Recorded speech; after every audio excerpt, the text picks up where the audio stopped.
So, hello everyone, and thank you for being here. Today we are all gathering here because it's a very special moment here at XRCC. I just want to say, first of all, thank you to our panelists here for joining us. I'm going to introduce them in a second, but also thank you to all of our participants here at XRCC. So far, it's been really great, and I'm sure the next days are going to be amazing. But yeah, let's get into it. So first of all, we have here all of our participants at XRC, but we also have people joining us online. Hope you participate also with us. There's going to be a kind of interactive session with all of us here. I'm Jad at Immersive Insiders, and today we're joined by 4 XR Titans who have been in the industry for a while. And they have taken many different paths, but they're all with us here to share some insights with us. So first of all, we have Dilmer, the developer advocate at Meta, XR engineer, founder of LearnXR, creator of 970 plus videos on YouTube, which have helped many, including a lot of GitHub projects that he's shared, which are really useful. Also, yes, award winner. Award winner for AWE. And he just passed 100K subs on YouTube. Let's go! We also have Quentin. Also, many know him as Valem on YouTube. He's the founder and CEO of Valem Studio, VR game dev and educator. He's the GOAT of YouTube dev tutorials. And he also recently released Detective VR, which is on Quest Store, and it's on sale, so get it now. Get it now! We have Roberto, software engineer at Meta Reality Labs and founder of Black Whale Studio, which is now known as XR DevRub on YouTube. Amazing tutorials, I'm sure you've all seen it. He has also working on MR motifs and Quest Camera Kit, really useful tools that are now also really important because of all of the AI rage and all of that. Really cool. And he's created great tools that push XR, AI, and camera API overlaps. So yeah, thank you, Robbie. Finally, we have Dinesh Puni, XR educator, founder of Immersive Insiders, where I work, and XR nerd turned businessman, bringing XR to many industries and creating amazing events like XRCC here, which we're all attending. So thank you, Dinesh. And without further ado, we're gonna jump right into it. And actually, we're gonna start with a Slido interaction. If you haven't seen, there's a QR code that you can join. Please make sure to join it right now. We're gonna see basically the first thing that we're gonna see is how are you feeling today? Yeah, which emoji best represents your feeling at XRCC? So please join through the codes right here, and you're gonna be able to share your experiences with us live. So we're going to see all your reactions. Cool. We're going to see them dropping in a few moments. But yeah, let's get started. So first of all, I would like each of you to maybe talk a bit about what you do or what you're currently interested in and all of that. So yeah, maybe we start with Dilmer. You want to start? Absolutely. How's everybody doing? Woohoo! XRCC, and we're here. All right, guys, so yeah, I'm Dilmer Valencillos. I've been a developer for XR for a long time. I think I started with all of these guys, and I admire every single one in here. Robbie, he started a little bit later, but I have a lot of admiration for his work. So right now, I'm a developer advocate for Meta, so my job is to work with many of you. If you're working on a title and you want to bring it in, and you have questions about SDKs, I am here to support you. If there's things that you're not feeling good about the platform that you want help with, or you want programs, I am the voice. And then Jake as well is in here, and then Deepak that work in my team. They're over there. They're great. So talk to them. They're really amazing. And also find them on social media. And yeah, I mean, it's been a journey. Like when I started, I was making videos in YouTube. And I remember, looking at the videos that actually Dinesh made. And our videos were getting 10 views. Like there was not really a lot of interest about XR. But we knew that this was gonna be something big one day, and we knew when we were doing hand tracking with HoloLens, like it was amazing. I mean, the field of view was a little more narrow, But just seeing that as a, as a younger person at that time, like I could see how it was going to change, in the future. And now looking at the devices that are releasing right now, it's really inspiring to see where the industry has been from that time to now. And then now our videos are getting more attention. And I say not just because of video, but I say this because like if you're working right now on a title and you're like in the early stages, and you want to get that title to the next phase, and you're like, wow, but there's so much going on. One thing that I want to take away is like, try to build in public, try to share as much as you can. That was something that I did initially, and I think that's something that a lot of people have like benefit from. So try to always share, like not only think about you, but also share as much as you can. But anyways, my name is Elmer. Excited to be here. I'm gonna pass it. Otherwise, this will be too long. There will be questions coming up that will ask you specifically about a lot of things, so you can share more about this experience. Awesome. So yeah, my name is Dinesh, founder and CEO of Immersive Insiders. And yeah, it's just crazy to see how far our journey has come now. Like we started, all of us, most of us in XR 5 to 10 years ago, founded this company back in 2018. Working full-time as a VR, AR, XR, whatever, all developers. For the past couple of years then, 3 more years working part to this as well. And yeah, now we're here organizing these amazing events, having really cool partnerships with so many amazing people, and just bringing the best talents all together and all of these amazing creators here. So really excited about this session, and let me get over to you here. Yeah, thanks. I'm Robbie. I got started like 6 years ago, so probably the newest joiner here on this panel. I got started in university, then I checked out YouTube and I found these amazing guys here. Dinesh was really helpful for mobile AR, and then of course Valem and Tilmer for Unity's XR interaction toolkit, which was really hot at that time. This is how I got started. And I started making newer videos about Meta's XR interaction toolkit, which got me working with the teams at Meta directly. And it's really exciting right now. I can work on the SDKs and APIs directly. I can shape our documentation directly. And I'm also happy that I have the freedom to come here and talk to you guys, see how you use the tools that I can create, and yeah, give it to Willem. Yeah. Thank you. Hello, everyone. So my name is Quentin, but you may know me from my YouTube channel, Willem Tutorials, where I publish content about how you can build your own VR application or game, VR or XR.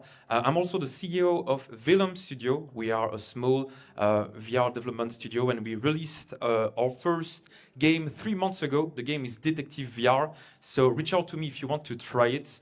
And yeah, that's basically sums up. I'm also a teacher on a master degree in Belgium, where I live, of game development. And that's it now. Let's start answering questions, I guess. Give it up for our panelists.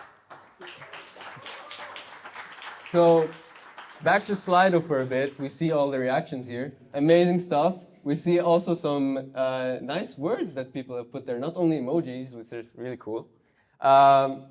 And also about Slido, just to let you know, you can share your questions, which we will answer at the end of this session. So please share any questions that you have. There will be a dedicated Q&A session. You can ask your questions. We'll take the most upvoted ones and we'll share them with the panel so they can give their thoughts on it. But before we continue, we will also do another question for the Slido. So we'll do another interaction here on Slido, which is, where are you on your XR journey? Let us know. So we want to see how many of you here are where, basically how much experience you have. We will see, oh, a lot of you are building for real. A lot of experts here. Nice, we see it live, updating, just exploring, tinkering, learning. Nice, a lot of votes, cool. So it seems like a lot of you are building for real. That's cool. So a lot of you are really involved, making cool stuff. Nice. And also a lot of you are still starting up, which is a really nice thing to see. A lot of people here and also online are still getting started with XR. that's a good thing because it's always exciting, it's always developing, and even though a lot of people keep saying, yeah, XR is dying, XR, whatever, whatever, we keep seeing that many people are interested in it. And yeah, so let's get back to the panel now. Our first question for the panel is gonna be about what was your moment of I'm now going into XR? So I want to learn about that. Like, what really got you into the moment? We can start maybe with Quentin over there. Okay, thanks. What made me go into XR? Yes. Is that the question? So after I graduated from the university, I was looking for a job. I did a master degrees in mathematics, and I didn't want it to be in numbers all day long. So I tried to find a cool job, and lucky for me, there was this thing that I didn't knew about, which was the VR developer looking for. There was like a job opening for me, and during my job interview, actually the person put me under a VR headset, and there was like this very first VR application at the time. Maybe some of you remember it. It was like a dinosaur which was getting close to you and opening its mouth.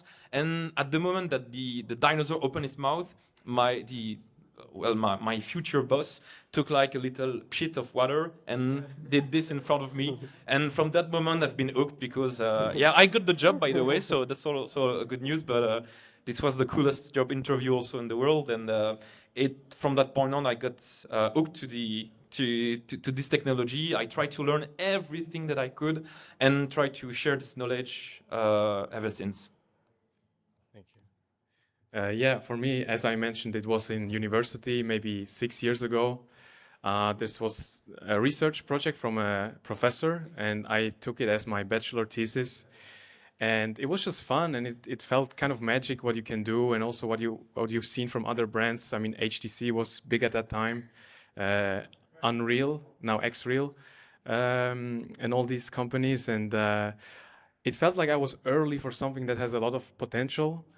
If you imagined at that time, okay, the hardware is going to get better, the software is going to get better. I mean, no one expects it to take that long, of course, but we say every 5 years it's going to take 5 years. But it just felt like there is a lot of potential, and I can be some of the few guys who can be early in this and build something cool. So yeah, that was the main reason. Cool. So my story started, I think, 11 years ago. It was 2014 at Gamescom, actually. And there was a booth where it was not even the official Oculus booth or any of that. It was like a random booth, but they had a DK1 back then, the developer got one. And I just begged them so I could try it. They were already closing. I was like, hey, please, I have to try it. So they put me on the headset, and it was like just really, really mind blowing. I was like completely blown away. It was probably also maybe many of you know this, the virtual roller coaster back then. So you had this like shitty experience with the bad headset, but it was still like good enough that you kind of could see the vision. And I was actually so immersed in this thing that I was like looking back and up and down, and like was watching down, was almost screaming. So I went back and tried to grab the card back then, and I was like hitting against the wall and hurt my hand actually. So that was like how much I was immersed in this field. And after that, I was like, okay, let's just go all in on VR and AR. And now we're here. I also, same vision as many of these guys here. I wanted to be one of the first really pushing this also. So I started making some YouTube videos, and that's how we ended up here. Awesome. Hey, thank you for sharing that. Yeah, my story was I was making mobile games at the time, experimenting with Xcode, iOS. I originally wanted to make a lot of money. I wanted to be one of the people that sold games in the early days of iPhone. And unfortunately, I didn't do it, but I learned a lot.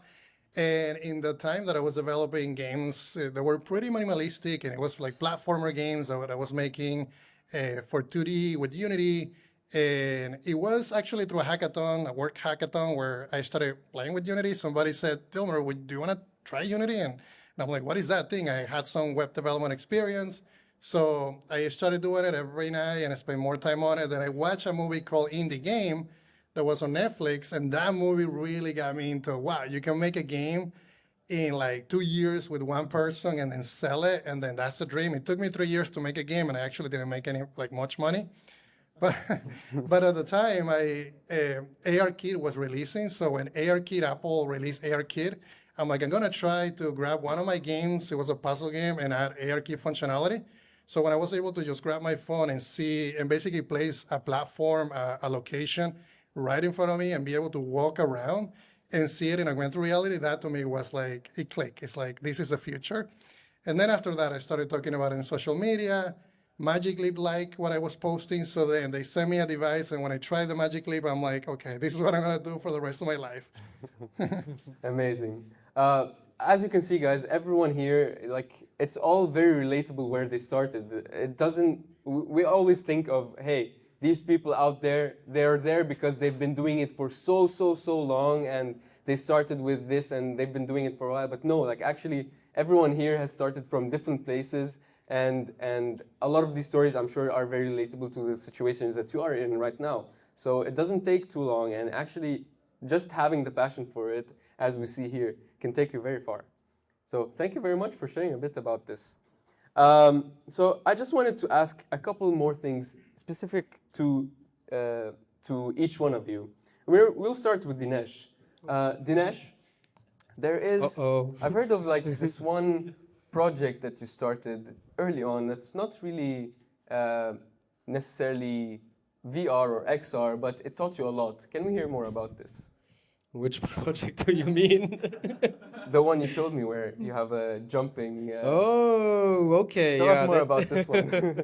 Okay, now I know where we're going. Yeah, this is a really cool thing because I think this is also, good question, very relatable to this situation right now. This was actually a hackathon project back in, I don't know, 2012 or something like this, 2012, 2013, where I built this game which is called Super Wall Jump, really cool. It was like a 2D platformer. You had this guy jumping around, and I had a lot of fun building this. And this was like a university hackathon. But the problem was, oh, not the problem, I'm pretty competitive, so I wanted to win, of course. And I didn't win. I was like, sucks. I didn't even got like mentioned in the honorable mentions or nothing. But I thought this game is really cool, so I just keep building on this. And half a year later, so that was also the first game that I ported to mobile, to iOS and Android. And then actually Microsoft reached out to me and was like, hey, we saw this game, we're actually pretty interested. Do you want to participate in our, I don't know, global hackathon competition, something like this? And that also really motivated me because it allowed me to keep working on the project after the hackathon, to be able to present it on the Microsoft stage, to compete again. And long story short, I actually won the German national-wide games competition, which was amazing. And for me, this was one of the biggest openers in my career. I think one way because I could just talk about people being like, hey, I won this Microsoft competition, but it also gave me a lot of confidence and it showed me, hey, I have this cool idea, I just keep pursuing this, and there's a lot of hackathon projects. I mean, one had a massage session here right now, that just keep working on their project, and I think that is something very inspiring. If you have built something that you think is amazing, just push forward, and it's pretty likely that you will get rewarded, especially if, as Dilmar said, you post about it, you build it in public, and yeah, that is like my TLDR story of the Super Wall Jump experience. This is really important, or it really opened up my eyes when you talked about it, because this is what we see here. I mean, participating in hackathons, it's a great opportunity, not only to win, but also just to learn, right? And as you said, even if you didn't win the first time, you don't know what's going to happen later. And you always tell me this, Dinesh, but like building yourself is almost like building or growing a bamboo shoot, right? Mm-hmm. You invest so much time into it for so long, right? And you have it, bamboo, how it works, it's in the ground for so long, and at some point it just shoots, and it shoots super high. And this is kind of the motto that we have, and everyone here, you know, like even if things don't work out at the beginning, they will work out at some point if you keep trying and so on. So yeah, really interesting story that I wanted you to share with the world. But Dilmer, tell us about, is there any point that there was a bug or an issue or like something that really tested you where you thought maybe you're going to quit, but you pushed through? Oh, man. Was there some kind of moment like that? Way too many times. I think that happened throughout my career. Like when I got a job, I wasn't doing things in like fancy, like in Meta. I was working. Actually, I graduated from Weaver State University, a local university in Salt Lake City. And right out of school, I went, got a job, and I was a junior engineer. And there were a lot of things that I didn't know. Like I remember, like the first day at the job, I didn't have like the people didn't have trust in me because I was so new. So gaining that trust took a long time. So at the beginning, there was a lot of anxiety that I had, like with the projects, try to deliver, try to make a better job, try to do. So yeah, I introduced way too many bugs. I don't remember one in particular, but I did. Well, I did have one application that was written in ASP.NET. That's actually how I got into C# at the beginning. And it was this huge repository, and I was a new guy. And we didn't have AI back then, so I sound like I'm old. Because now that's like given, like everybody uses AI. So back then, you had to go to Stack Overflow. You had to ask people that were actually physical next to you. So I would sit with a group of developers. We would IDA. We would do code reviews. And I think that experience taught me a lot. But we had this issue that it was assigned to me to create a report, and this report needed to be localized because it was a company that was in multiple countries. And I remember the day the QA got it, I deployed it, I learned Git, I learned continuous integration and going through the entire life cycle. So that's actually a good thing to learn, like go through the process, work with the team, even if you're in hacks, like that process is something that nobody can ever take away from you. But to your question, the project that I work on introduced a pretty bad bug. So when it went to production and I deployed it, who is the new guy? Dilmer is the new guy. Everybody was staring at me. I remember I was actually so red and so stressed because I was on a phone call with the CEO and then multiple people and vendors, and I'm like, shit, I screwed up. But what I said to myself, well, I've been able to overcome so many things in my life. Like I was able to graduate, and I didn't think I was able to do that. I came from South America and learned English, and I didn't think I was good. So it's like your mind changes, and I'm like, okay, I'm gonna fix this bug. So I just, sat down with another developer. We looked at the code, we reviewed it, we found the issue, we deployed it, and I was like, wow, this is cool. So I have many bugs after that, but that's one of the stories. Thank you for sharing. We're going to move to Roberto, and we're going to ask you, I'm wondering about how your audience initial reaction to kind of the videos that you started creating, how did that affect your vision or your direction in general when it comes to XR? Not my vision towards XR, just a sign that I should keep going, keep making these videos. I initially made them to learn the Meta XR SDK myself. And I thought okay, there are these amazing guys who make the videos. I can also make great videos. And while I'm learning, might as well teach it to others. And then people loved it so much. I think I put a lot of effort into making it very technically true. I wanted to mention every details, and it was a lot of work, but I quit my job and was freelancing and putting all my work just in videos. So it gave me a sign that it's the right thing, and I learned a lot doing it. I talked to the guys and said if you teach, it's the best way to learn. You're putting yourself out there, and also it's very public, so you don't want to screw up. You have to really know what you're talking about. And it didn't change my view, but well, maybe it gave me a sign that, okay, there's a lot of people who have a need for that, and I should keep going. They definitely do need that, and thank you so much for all of you here who have created amazing content when it comes to XR and covering all of that. We're going to pass on to Quentin, and I'm wondering if there's any point that you kind of pivoted in your direction when it comes to XR or when it comes to video creation in general. That's interesting, but yes, because so I have two YouTube channels, so I have Velum VR and I have Velum tutorials. Yes. And at what point, at the very beginning, I was putting tutorials, but I was also interested to motivate people outside of the developer community to come and try to be curious about this technology, or or even learn about how developers are managing. And I think that a lot of people that are not developers are also curious to know a bit more about how their favorite VR game are made. So that's why I've decided to create two YouTube channels. One channel focusing more about vulgarization, and the other more about technicality on how you can build your own stuff. And so that was one point it was one pivot point in my YouTube career.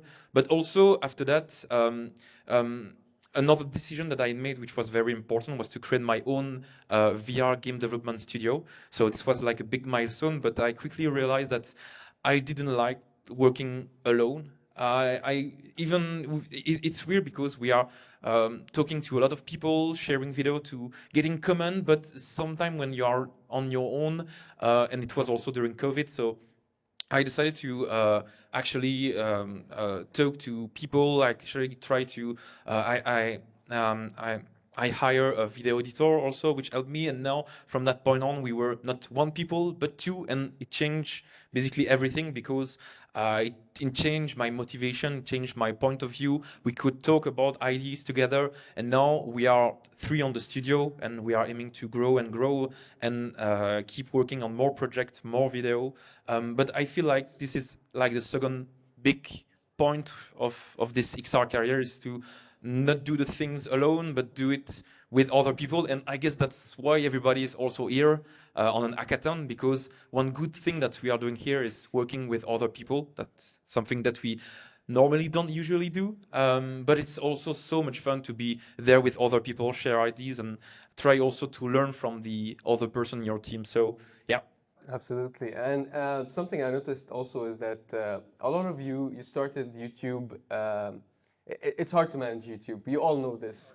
But it doesn't need to be hard from the beginning, right? You start somewhere and it evolves. And as it evolves, more and more things get included into it, and you plan to grow. And that's when some more complexity comes in. But it's interesting to have people and to encourage more people to kind of start creating more content around XR and to teach other people the skills that they know, just like you guys did.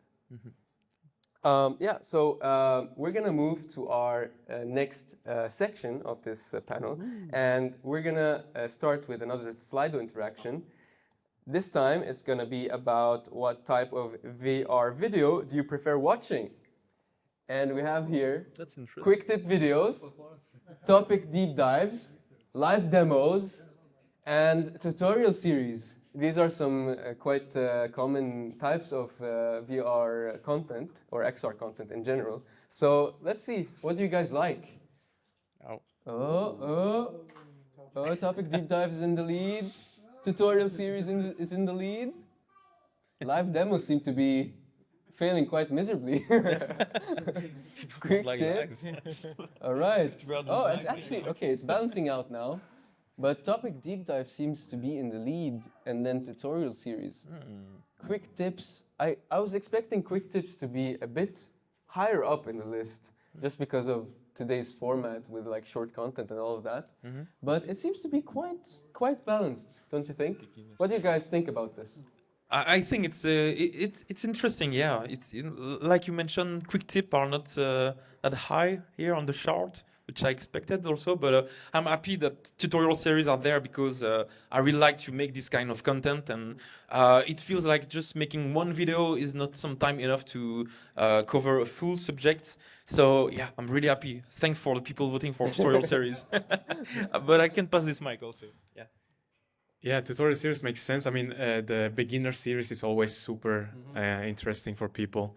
I like that topic deep dive is up there because that's what I like to do. I just quick one API or one new feature and make a deep dive there. Yeah, that's my kind of thing. Yeah, I think the tutorial series is kind of like all of our Forest cheat code. Like every year is like how to get started in Unity. These videos get like 100k views. So that is pretty helpful, absolutely. And also interesting to see that quick tip is so low, actually. I mean, live demos makes total sense because who the hell wants to watch like 3 hours of somebody coding and messing up all the time? So you guys, when you see the YouTube videos, you only see these super perfect polished stuff. We all just make mistakes all the time. we just cut out 90%. So that is why you get the end result like super smooth, but probably behind the scenes like, oh shit, what is this here? That's why, of course, live demos is kind of lower. But yeah, tutorial series makes sense, of course. And good to see that the distribution matches with, I think, what also most of us kind of create as well.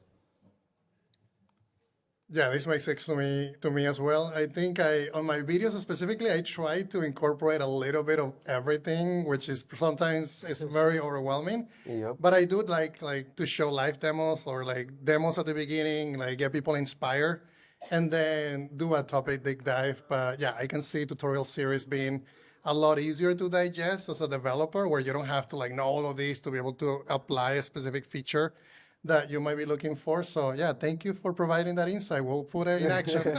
Dilmer actually had a question about this deep dive, and because a lot of your videos are kind of in between deep dive, in between live demos and tutorial series. It mixes a lot, and I was wondering, like, what do you think is the sweet spot between like the deep dive and the quick tip? Like, how do you balance it out in your videos? Yeah, I try to, I mean, I listen to what the people say in the comments. Like, I want to know what's working, what's not working. But the more that I do it, I mean, I've been doing this for 7 years, so I try to do it in a way that if I was sitting on the other side and I want to know like what he's teaching, then so I want to show you that like why would you pick an SDK? Why would you pick this technology? For instance, I did a video on a spatial SDK, and it was all new to me. It's not Unity, right? Like, well, I want to talk about Unity as it relates to a spatial SDK, and then as I'm walking people through the project, I want to add references of Unity so that they kind of feel more welcome. So yeah, in my videos, I try a little bit of all of them. I know I've seen Valim tutorials. He does tutorial series. He does pretty well. So there's things that I'm still learning as well. But it's more about like what I think the other person needs at that time, and that's pretty much how I approach the content. Yeah, thank you for sharing that insight, and also like I want to add that on this voting here, the tutorial series, it's the highest one, but for me personally, like when we see the statistics of actual tutorial series, the first video does great, and then it goes down and down, and I'm sure you all relate with this.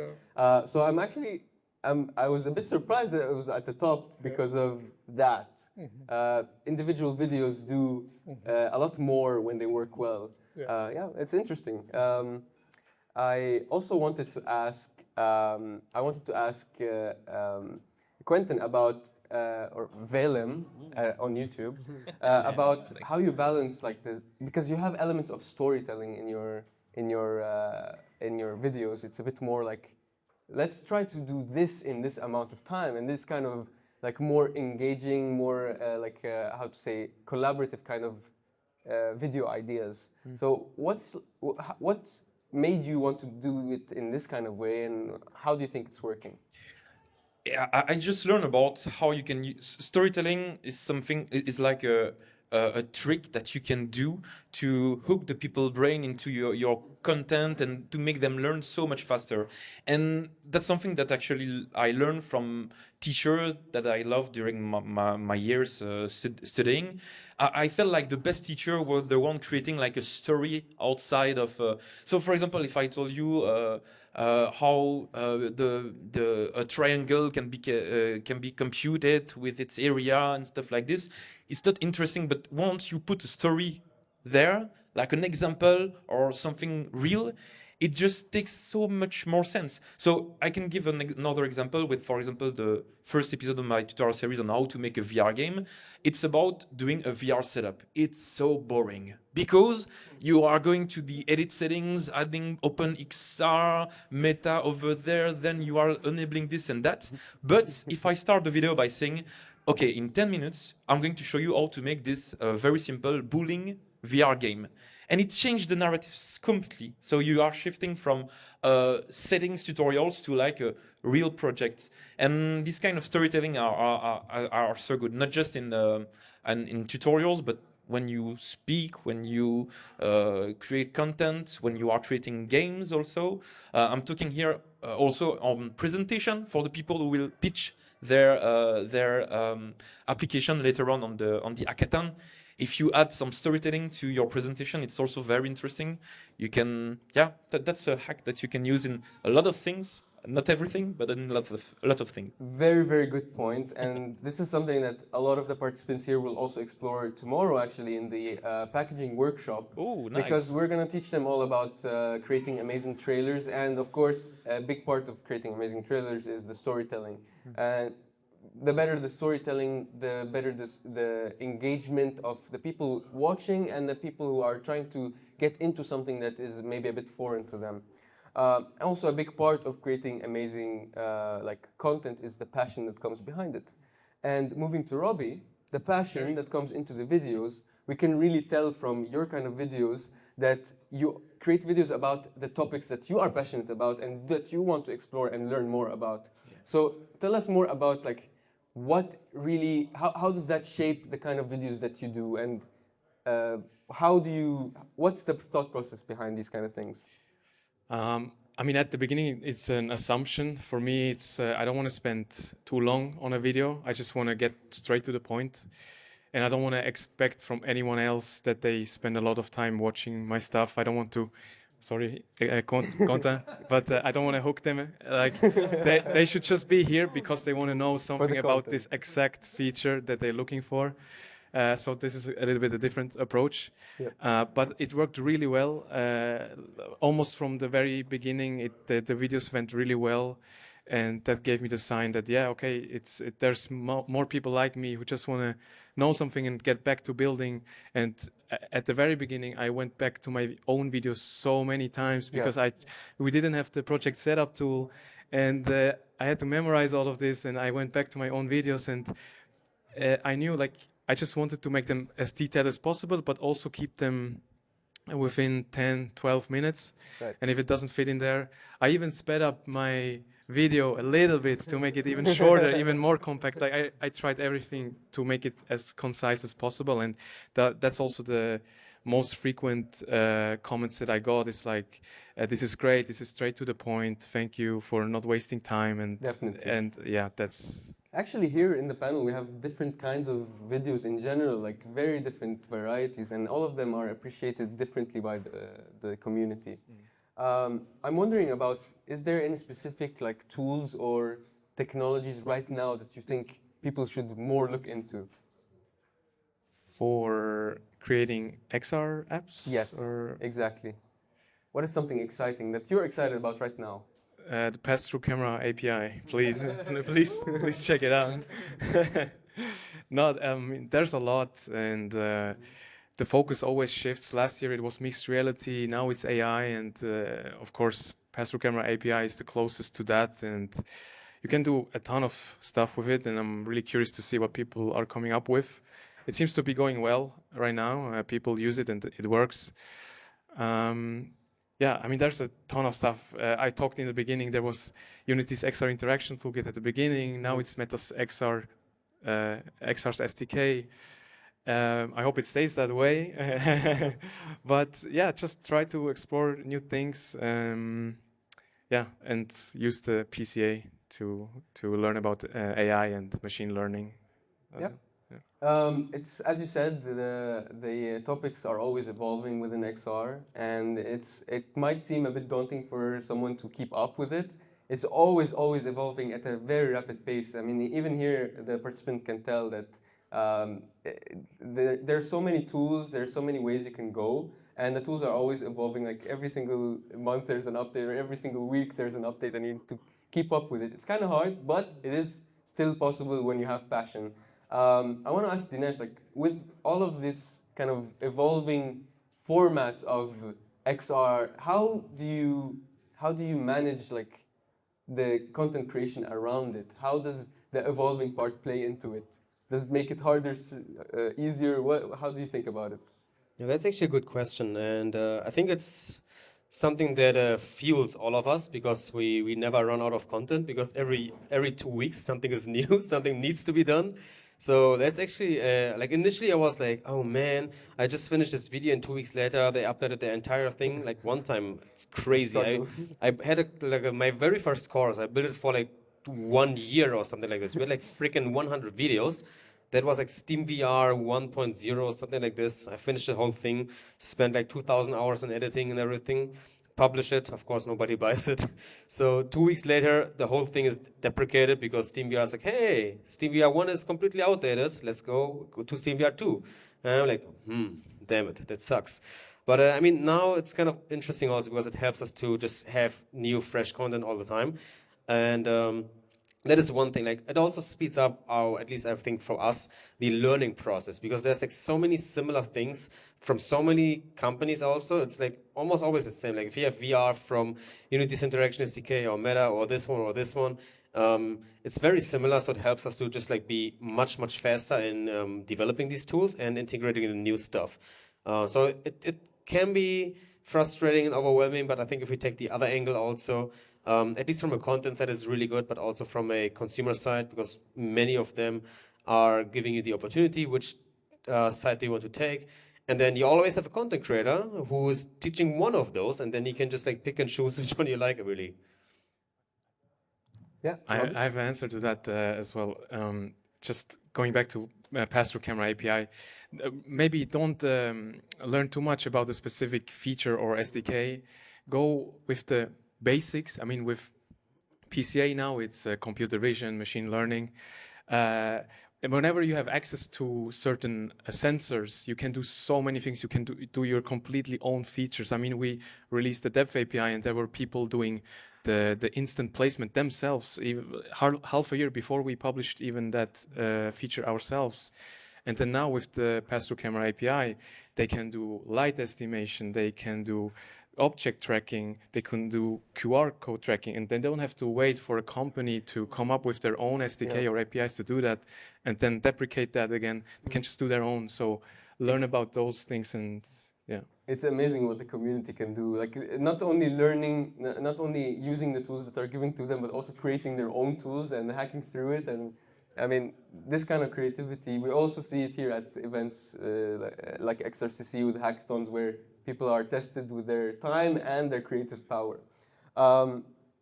Before we're slowly closing in on this session, but I want to hear about your advice when it comes to someone who is just starting. What can they do to get started right now with XR? What's one like advice that you can give them? I can do. I will give you the advice of, it's just like if you're playing Lego, right? Like you play Lego and you're trying to build this big structure, but you have to do one step at a time to build up to that. So I would recommend you to test multiple different SDKs, multiple tools. Don't just go with the one that your manager is imposing on you. Just do as much R&D. Like treat it as I know we have all limited time, but this career is hard. So when I started, I was working not only for companies, but I was going home and I was still working because it was a passion of mine. So I think like try to identify like what things you want to test. So maybe select a variety of different like tools that you think could be good. Come up with a very small idea, a minimal viable product. It could be something that could take you a week, could take you 2 weeks, but make sure that you're accountable to yourself. And you're gonna say, by the end of the 2 weeks, I'm going to release, could be, a character controller for a 2D game, and you want to work on the jumping animation with different states, and then do that in AR, and then try to bring it into VR. But try to be accountable and release it in that time frame. Then you evaluate, okay, what worked, what didn't work, and try with a different SDK. And then you can kind of start seeing like the advantages of using one toolkit, between one here, another one here. So there's not really a perfect answer. I just think it's like, then that has to become your passion. It will become your passion if you like, put the time into it.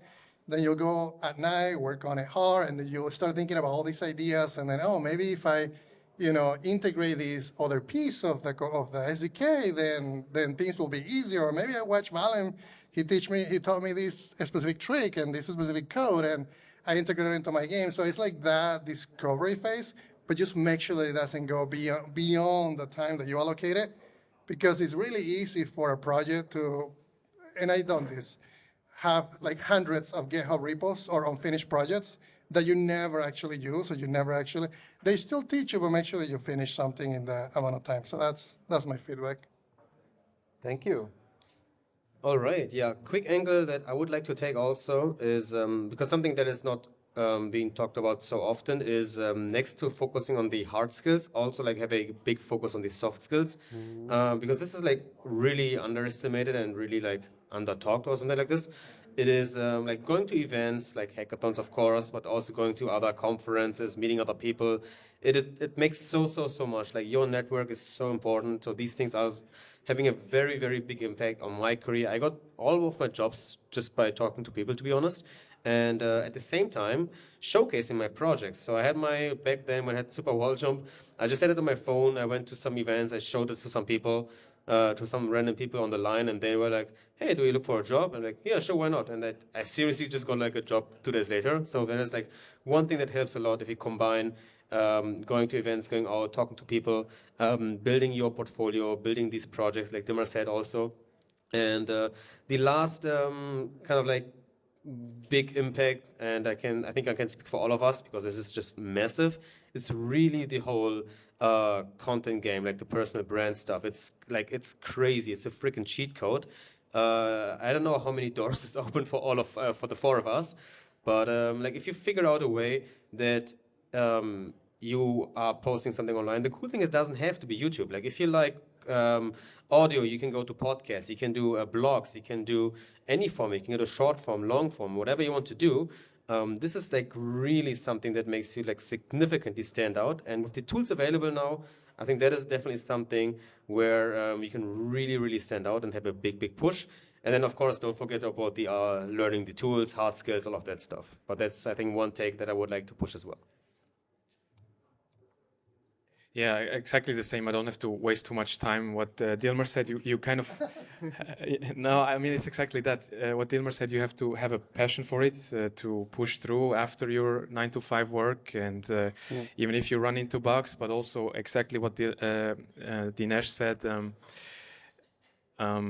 put your stuff out there, put yourself out there, just talk to people. It's easier than ever to reach out to people. I remember myself, I was so scared to reach out. Does anyone remember Matthew Holberg? Yes. Or like Matt who is building stuff with VPS in Japan. And I was reaching out to these guys and I was super scared, but just reach out, talk to them, ask them how they did it. Make a portfolio, very importantly, but make it concise. Don't just flood it with every single thing you ever done. Just put your favorite 2 to 3 pieces up there and update it continuously. And yeah, that's basically it. So what's my thought on what my advice for somebody new on XR development? I think that all of these tips are amazing. But specifically to me, I think that the truth is that there is a lot of layers in XR development. You have mixed-reality AI now, you have player interaction, UX, UI, design, and lots of things to learn, which can be overwhelming when you are getting started because there is it feels like a big mountain and you are at the very bottom and it feels almost impossible. But to me, you need to find a reason to stay motivated, even if motivation is key to stay to keep on learning. How can you stay motivated? That's the real question, I think. And to me, I always thought that there was 2 things that could make me motivated. Either teach somebody else on what I learned. That's a motivation and a fun way also to learn. And the second thing is making your own project. If you are project oriented, it cut through all of the stuff that you don't want to. It cut through all the information that are maybe invasive that you don't need, and you will be focused on your final goal. So if I want to make a multiplayer game, I know that I want to focus on multiplayer and be on that aspect, and I don't need all of that thing. So I guess if you are focusing on the result and on your projects, and you are focusing on sharing that knowledge, that these are things that can make you motivated, or at least it worked for me. So yes, that's maybe my advice, and something that I feel like this community is already embracing. It's making stuff and to focus on what we have, and how we can get to the result that we have in mind. So yeah.